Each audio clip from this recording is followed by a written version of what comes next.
ce soir, on est un peu dans une genre de night talk. Vous voyez, on parle la nuit. Et je voulais vous parler de quelque chose qui m'est venu à l'esprit. La dernière fois, enfin, maintenant, à l'heure d'aujourd'hui, c'était il y a une semaine, mais du coup, pour vous, c'était il y a 2 ou 3 semaines. J'avais fait un épisode à propos du fait que ceux qui t'ont oppressé seront ceux que tu dois sauver, et c'est l'histoire de Joseph. Mais quand j'ai repensé à l'histoire de Joseph, je sais plus si c'est par rapport à quelque chose que j'ai vu sur les réseaux ou quoi, mais j'ai vu une autre dimension là-dedans. En fait, l'histoire de Joseph, c'est non seulement l'histoire du fait d'avoir l'humilité de sauver ceux qui t'ont oppressé, mais c'est une vision que Dieu te donne à toi, que tu es le seul à avoir, que personne d'autre ne croit, qui finit par se réaliser. Et parce que toi, tu es convaincu qu'elle se réalise, elle se réalisera. Est-ce que tu vois là où je veux en venir? En gros, pour revenir à l'histoire de Joseph, si tu n'étais pas là la semaine dernière, en gros, Joseph, c'est un homme, et il grandit dans une famille dans laquelle il est détesté. Et notamment parce que c'est le préféré de ses parents, mais aussi parce qu'il a des visions dans lesquelles toute sa famille doit s'incliner devant lui. Un jour, ses frères font un plan, ils décident de le tuer. Il y en a un qui dit « Ah non, vous savez quoi, on le tue pas, on le met dans une grotte et tout », parce qu'il voulait venir le sauver plus tard. Il y en a un autre qui dit « Ah non, gna gna ». Et là, il y en a un autre, il dit « Attendez, on va pas le tuer, on va le vendre en esclave ». Et du coup, c'est ce qu'ils font. Ils le vendent en esclave. Et vu que c'était le préféré de son père lui avait offert une tunique. Ils prennent la tunique en question, ils la remplissent de sang de bouc et ils disent que le frère a été attaqué par une bête sauvage et qu'il est mort. Donc, Joseph est vendu en Égypte. Et en Égypte, il est énormément aimé. Là-bas, il a été vendu à... Je sais plus du tout comment il s'appelle. Mais c'est un personnage, on en a parlé plusieurs fois dans la Bible, mais j'ai oublié son prénom. Et cet homme, il gérait, c'était un des ministres de Pharaon, on va dire. Et il aime beaucoup Joseph. Et Joseph devient intendant de la maison. Il devient un peu le gérant de la maison dans laquelle il travaillait. Au lieu d'être esclave ou je sais pas quoi. Et donc, en tant que gérant, déjà Joseph, en plus, il était canon, il était beau, il était sûrement intelligent. Donc, tout ce qu'il y a pour attirer une femme. Et bien évidemment, il tape à l'œil d'une femme. Mais pas n'importe quelle femme, vu que c'est la femme... je crois que c'est Potiphar, hein, celui qui l'a acheté. C'est la femme de celui qui a acheté Joseph. Ok. C'est la femme de celui qui a acheté Joseph. Et elle lui fait des avances. Joseph, en plus d'être un homme séduisant, c'est un homme de principe. Il lui dit, je suis désolée, mais il est hors de question que peu importe le monde, enfin bref, hors de question que je flirte avec toi, hors de question que je donne suite. Et bien cette femme, elle dit à son mari, Joseph a essayé de me violer. Comme elle n'a pas pu avoir ce qu'elle voulait de lui, elle fait en sorte que, tu vois, lui soit mis à mort. Et donc, attendez, je vérifie juste son nom. Je crois qu'il s'appelait Potiphar. Ouais, Potiphar. Et donc, Potiphar, il dit, bon, t'as essayé de violer ma femme, je te mets en prison. Il aurait pu le tuer, mais non, il le met juste en prison. Donc, il le met en prison. Déjà, la justice de l'époque était meilleure que celle d'aujourd'hui. Point important, mais il le met en prison. Et Joseph, en prison, il interprète les rêves des gardes de la prison et tout, des chefs de la prison. Et un jour, vu qu'il s'était fait remarquer à interpréter les rêves des gens, ben, il interprète un des rêves de Pharaon. Et il explique à Pharaon, là, tu auras encore 7 ans de bon vivre dans le pays, de santé, etc. Et après, il y aura 7 ans de famine. Et Pharaon, il est tellement reconnaissant, il lui dit, bon, tu sais quoi, tu vas m'aider à préparer les 7 ans de famine. Et Joseph devient ministre d'Égypte. Qui l'aurait cru? Ça devient le bras droit de Pharaon. Et du coup, les 7 ans de bien dans le pays se passent et tout comme prévu. Et là, la famille de Joseph, elle vient. Elle a le culot d'être là en mode « Ah oui, on aimerait avoir de quoi manger, etc. » Et du coup, eux, ils sont tous persuadés que Joseph est mort. Même ses frères qui l'ont vendu, Ils ont dû se persuader que Joseph est mort parce qu'en soi, ils l'ont vendu à Potiphar. Potiphar, il a pu le mettre comme esclave, il a pu le vendre à quelqu'un d'autre, il a pu le tuer.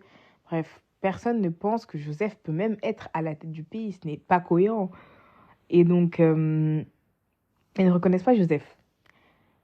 Et Joseph, apparemment, il fait une série de tests aux gens de sa famille ou je sais plus quoi. Et il décide de les pardonner et donc de les aider. Et du coup, grâce à lui, comme dans sa vision, sa famille a été sauvée par lui. Et il avait eu cette vision, il me semble, dans Genèse 37, verset 5. Et la Bible, elle dit, un jour, Joseph fait un rêve, il le raconte à ses frères, et ses frères le détestent encore plus. Joseph leur dit, écoutez donc le rêve que j'ai fait. Nous étions tous dans les champs en train d'attacher les gerbes de blé. Tout à coup, ma gerbe s'est relevée et elle est restée debout. Ensuite, vos gerbes sont venues autour d'elle et elles se sont inclinées profondément devant elle. Les frères de Joseph lui demandent, est-ce que tu as l'intention de devenir notre roi et de nous commander? Il le déteste encore plus à cause de ses rêves et de ce qu'il raconte. Joseph fait un rêve et il le raconte à ses frères. J'ai encore rêvé, le soleil et la lune et 11 étoiles s'inclinaient profondément devant moi. Joseph raconte aussi le rêve à son père. Jacob lui fait des reproches et il lui dit, ce rêve c'est quoi? Est-ce que moi, ta mère et tes frères, nous devons nous incliner jusqu'à terre devant toi? Les frères de Jacob sont jaloux de lui, mais son père pense souvent à ses rêves. Et vous savez, quand j'y pense, ça m'a donné un nom pour cet épisode. Pour moi, c'est les tueurs de rêves. Il y a des gens, Dieu ne leur a pas donné la vision, comme toi. La vision de ton entreprise, la vision de ton projet, la vision de là où Dieu essaie de t'emmener. Et donc, toi, quand tu les entends parler, quand tu les entends te démotiver, tu es là en mode, ah, mais peut-être qu'ils ont raison. Peut-être que je ne devrais pas aller étudier à l'étranger. Peut-être que je ne devrais pas essayer de lancer mon entreprise. Non mais les formations que je fais, dans tous les cas, ça sert à rien. Non mais ça, non mais ça, non mais ça. Et donc tu restes dans ce mindset toxique de Dieu m'a donné une vision, mais vu que personne n'y croit, je n'y crois pas non plus.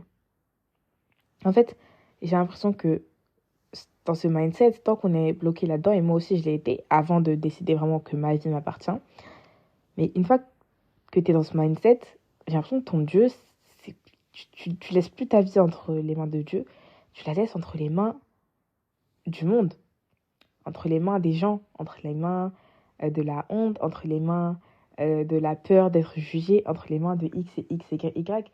Et au final, ta vie ne t'appartient plus. Moi, je sais que j'étais ce genre de personne. Avant, je faisais des trucs et tout. Je me disais, ah non, j'ai peur qu'on me juge, j'ai peur de ça, j'ai peur de ci. Mais en faisant tellement de trucs gênants au final, par peur d'être jugée, j'ai fini par ne plus avoir cette peur, tu vois.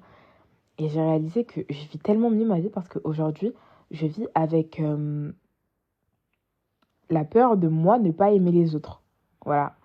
Quand je rentre dans une pièce, je me dis pas, ah ouais, imagine, ils m'aiment pas. Et je me dis, oh, et si je les aime pas? Tu vois? Et j'essaie de sortir de ce mindset toxique de, il faut que je plaise aux gens, il faut pas que je me tape la honte, il faut pas que truc, il faut pas truc. Parce qu'au final, ma vie, elle est plus entre mes mains. Ma vie, elle est entre les mains de ma peur d'être jugée. Ma vie, elle est entre les mains de ma peur de l'échec. Ma vie est entre les mains de ma peur de ci, de ma peur de ça. Et donc, je deviens esclave de toutes ces choses négatives au lieu d'être esclave de Dieu. Ma vie n'est plus entre les mains de l'amour, entre les mains de la confiance, entre les mains de la confiance du projet que Dieu a pour moi. Mais ma main, elle est entre les mains, mais ma vie, pardon, est entre les mains de la peur d'échouer. Et c'est comme ça pour un moment qui est long et indéterminé, parce qu'au final, on fait toute cette erreur de se dire que la vie que les gens ont sur nous, la façon dont ils nous considèrent, ça prime sur la façon dont on est et sur ce que Dieu nous appelle à faire. Moi, ce que je pense, c'est que Joseph, comme tu le vois, il a été détesté pour son rêve, non? Et en plus, le pire, c'est que plus il racontait son rêve, plus on le détestait pour ça. Parce que les gens qui n'ont pas la vision de ce dans quoi tu vas aller, les gens qui ne voient pas là où Dieu te mène, ils vont te détester pour ce que Dieu a mis en toi. Pas forcément par jalousie, mais ils vont se dire, ah ouais, mais elle est arrogante, elle. Ah ouais, mais elle, je sais pas, elle essaie de dépasser qui? Ah oui, elle, mais elle se sent plus, hein. Ah ouais, mais elle fait la star. Ah ouais, ce qu'elle fait là, c'est pas beau. Tu vois, tous ces commentaires-là. Ah ouais, mais elle coiffe mal. Tous ces commentaires-là. Ils viennent juste du fait que les gens, ils ont pas la vision de là où Dieu veut t'emmener. C'est tout. Et parfois, il faut accepter le fait que certaines personnes n'ont pas cette vision. Et dire, ok, tu n'as pas cette vision. Tu ne vois pas là où Dieu m'emmène. Tu ne vois pas là où je suis en train de me diriger. Ok, ainsi soit-il. Mais Dieu le voit. Et si Dieu voit là où il m'emmène, je n'ai pas à attendre que toi, tu le vois aussi pour me lancer. Et une fois que tu es dans ce mindset, c'est incroyable. Et comme je vous avais dit, il y a un podcast que j'écoute très régulièrement. Et c'est un podcast qui n'est pas chrétien, mais que j'écoute. Donc vu que c'est pas chrétien, comme je ne vous recommanderais pas. Mais c'est là-bas que j'avais entendu justement ce mindset je crois que c'était ouais le truc du oui, transformer le et si il m'aime pas en si en et si moi je les aime pas. Et j'ai trouvé ça incroyable parce que je m'étais dit waouh, là j'entends des nouvelles saisons de ma vie où Dieu m'emmène et ma première pensée c'est toujours et si eux et qu'est-ce qu'ils vont penser de moi et comment ils vont penser que je suis, au lieu de me dire et comment moi j'ai envie de me sentir, comment j'ai envie d'être, comment j'ai envie de me sentir dans ce nouvel environnement, tu vois. Et c'est là qu'il y a un problème. Parce que je me dis tous les jours que Dieu est mon Dieu, que le Seigneur, l'Éternel, Yahweh est mon Dieu. Mais dans mes actions et dans la façon dont je priorise la vie des autres, dont je priorise ma peur de l'échec, ma peur de flop, le fait de ne pas vouloir être cringe, etc. Le fait que je priorise ça sur les projets que Dieu m'a mis à cœur, sur ce que Dieu a pour moi, ça montre qu'il y a toujours une part de moi qui est attachée au monde. Pas forcément aux choses mondaines dans le sens mauvais, mais dans le sens où j'attache une plus grande importance à ce que les gens vont dire de moi qu'à ce que Dieu a déjà déclaré sur ma vie. Et c'est là qu'il y a un problème. Parce que si Dieu a déclaré la réussite, qui va dire que je vais échouer? Si Dieu a déclaré que je suis faite pour réussir dans X ou X domaine, qui, ici, peut me dire que je vais échouer? Absolument personne. Parce que l'échec ne fait pas partie du vocabulaire de mon Dieu. Mon Dieu ne connaît pas l'échec. Désolée. Je ne lui parle qu'en réussite et en bénédiction. Tout le reste, il ne comprend pas. Et de la même façon, quand mon Dieu déclare une parole sur ma vie, il n'y a pas d'échec. Tu ne parles qu'en bénédiction et qu'en réussite. Parce qu'à mes côtés, j'ai le Tout-Puissant. Tu vois? Et j'aimerais t'inviter du coup à réfléchir sur ça, à prendre l'histoire de Joseph qui est dans Genèse 37. Je ne sais pas jusqu'à où elle finit, mais je sais qu'elle commence en Genèse 37. Tu la feuillettes, tu la lis et essaye de surligner les versets auxquels tu te sens concerné. Par exemple, un jour, tu as dit à ta copine que tu aimerais lancer ton projet. Ton projet, je sais pas, c'est de lancer une boutique de perruques. D'ailleurs, si vous avez des boutiques de perruques, contactez-moi, ok? On va pas s'entendre. Bref. Tu as dit que tu avais ta boutique de perruques, soit tu veux faire des customisations, tu veux faire des poses, bref, tu aimerais te lancer dans ce domaine. Et elle est en mode, ah ouais, mais tu sais, il y a déjà beaucoup de gens sur le marché, hein. Toi, je pense pas que tu vas te démarquer, hein. Et tu te dis, peut-être qu'elle a pas tort. Peut-être qu'elle touche un point. Et au lieu de te dire, ah, elle a juste pas la vision, je te dis, peut-être que c'est...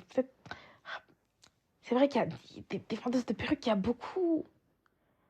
À ce moment, la mode, c'est le raw hair. Le raw hair. C'est les cheveux bruts, la meilleure qualité. Tout le monde achète ça. Moi, si j'essaie de me créer une place là en vendant du virgin, est-ce que les gens vont accepter ça? Ah, elle a raison, je vais laisser tomber. Pendant que Dieu avait déjà déclaré sur ton business que tu allais devenir la meilleure vendeuse d'Europe, que tu allais être franchisée, que pendant 7 générations, les gens allaient devenir riches, allaient être tous les jours dans la prospérité parce que toi, tu avais décidé de te lancer là-dedans. Évidemment, il n'y a pas que la prospérité qui compte dans la vie. Et ça compte pour énormément de domaines. Là, je donne des domaines de lancer des projets, etc. Parce que c'est ce qui est le plus parlant dans notre génération aujourd'hui. Mais ça peut être dans plein de choses, dans ton choix d'études, dans l'église dans laquelle tu dois aller. Par exemple, on te dirige vers une église dont je sais pas, t'as bien aimé d'aller 1 ou 2 fois. Mais tous les jeunes de ton entourage vont dans une autre église. Et tu te dis, ah, mais s'ils vont tous là-bas, allez, je les suis. Donc, au lieu d'aller là où Dieu t'appelle, et peut-être là où t'aurais pu changer des âmes, là où t'aurais pu toucher des vies, là où Dieu avait prévu d'opérer une, d'opérer une, ouh là là, là où Dieu avait prévu d'opérer une différence sur ta vie, d'agir sur ta vie, t'as dit, les autres vont dans ce chemin-là, donc je vais là-bas. C'est vrai que cette église, je sais pas, ça m'attire. Mais au final, peut-être que si je devrais juste suivre les autres jeunes de mon église, non. Ils ont l'air d'être bien. Les autres jeunes de mon entourage, ils vont dans cette église, c'est bien. Et au final, comme ça, même là, tu peux gaspiller, en fait, bêtement, la vision que Dieu t'a donnée à toi. Et ça, c'est valable pour quasiment tous les domaines de la vie dans lesquels Dieu peut te donner une vision, Dieu peut t'inspirer. Et j'aimerais t'encourager vraiment. Et j'aimerais finir mon épisode avec ça, en te disant que tu es aimé par Dieu, tu as une valeur et que Dieu a déjà déclaré des paroles positives sur ta vie. C'est pas pour qu'aujourd'hui, tu laisses ta vie entre les mains de personnes qui n'en ont rien à faire. Alors, peut-être que tu es le Joseph de ta famille, de ton entourage, etc. Et que la vision que Dieu t'a donnée et que personne d'autre ne comprend, ça, tu dois faire confiance à Dieu et tu la réaliseras. Les gens te détesteront toujours pour ça. Et c'est à toi de dire, même si vous me détestez, mon Dieu a déjà parlé. En tout cas, j'espère que cette phrase t'aura marqué et je te souhaite une bonne journée, une bonne soirée et sûrement une bonne nuit parce que il est 2h du matin et je suis à 2 doigts de m'endormir. Que Dieu te bénisse et passe une bonne soirée. Bisous. Tu es béni et tu es une bénédiction. Amen.